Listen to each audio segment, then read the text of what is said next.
Matthieu, chapitre 12. À cette époque-là, Jésus traversa des champs de blé un jour de sabbat. Ses disciples, qui avaient faim, se mirent à arracher des épis et à manger. À cette vue, les pharisiens lui dirent, « Regarde, tes disciples font ce qui n'est pas permis de faire pendant le sabbat. » Mais Jésus leur répondit, « N'avez-vous pas lu ce qu'a fait David lorsqu'il a eu faim, lui et ses compagnons? Il est entré dans la maison de Dieu et a mangé les pains consacrés que ni lui ni ses compagnons n'avaient le droit de manger et qui étaient réservés aux prêtres seuls. Ou n'avez-vous pas lu dans la loi que, les jours de sabbat, les prêtres violent le sabbat dans le temple sans se rendre coupables? Or je vous le dis, il y a ici plus grand que le temple. Si vous saviez ce que signifie « Je désire la bonté et non les sacrifices », vous n'auriez pas condamné des innocents. En effet, le Fils de l'homme est le Seigneur du sabbat. Jésus partit de là et entra dans la synagogue.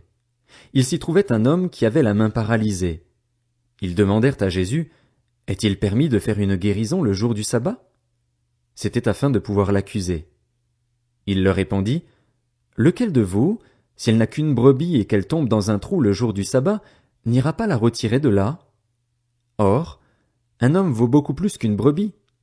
Il est donc permis de faire du bien les jours de sabbat. » Alors il dit à l'homme, « Tends la main. » Il la tendit, et elle devint saine, comme l'autre.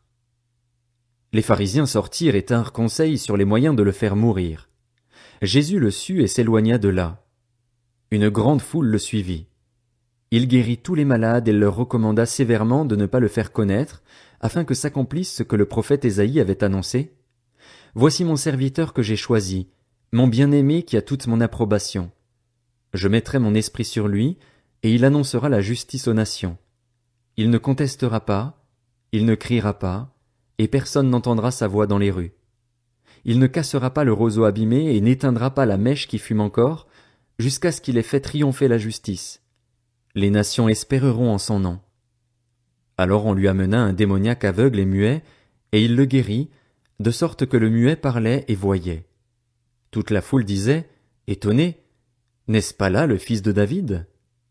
Lorsque les pharisiens entendirent cela, ils dirent, « Cet homme ne chasse les démons que par Béelzébul, le prince des démons. » Comme Jésus connaissait leurs pensées, il leur dit, « Tout royaume confronté à des luttes internes est dévasté, et aucune ville ou famille confrontée à des luttes internes ne peut subsister.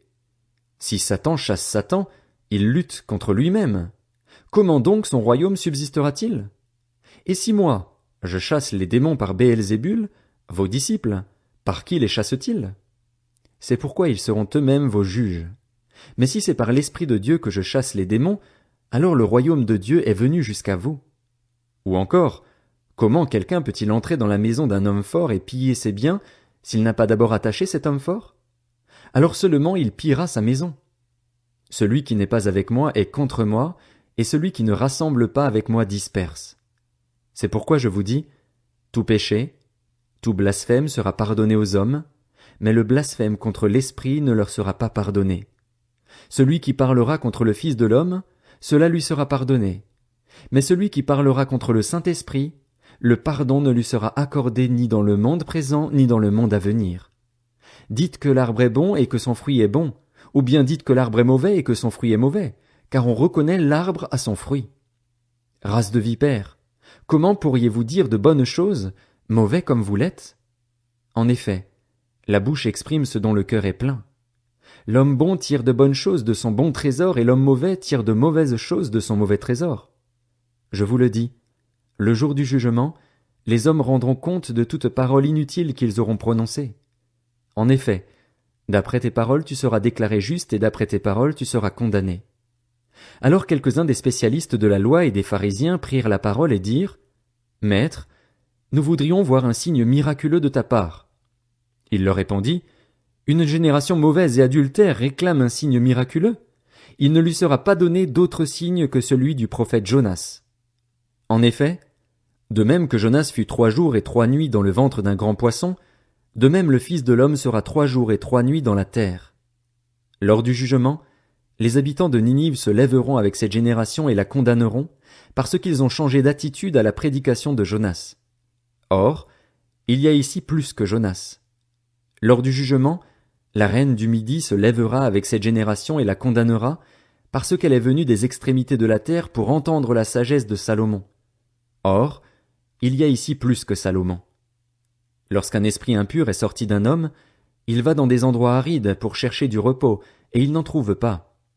Alors il dit, « Je retournerai dans ma maison, d'où je suis sorti. » À son arrivée, il la trouve vide, balayée et bien rangée. Alors il s'en va prendre avec lui cet autre esprit plus mauvais que lui. Ils entrent dans la maison, s'y installent, et la dernière condition de cet homme est pire que la première. Il en ira de même pour cette génération mauvaise. Comme Jésus parlait encore à la foule, sa mère et ses frères, qui étaient dehors, cherchaient à lui parler. Quelqu'un lui dit, « Ta mère et tes frères sont dehors et cherchent à te parler. » Mais Jésus répondit à celui qui lui parlait, « Qui est ma mère et qui sont mes frères ?» Puis il tendit la main vers ses disciples et dit, « Voici ma mère et mes frères. En effet, celui qui fait la volonté de mon Père céleste, celui-là est mon frère, ma sœur, ma mère. »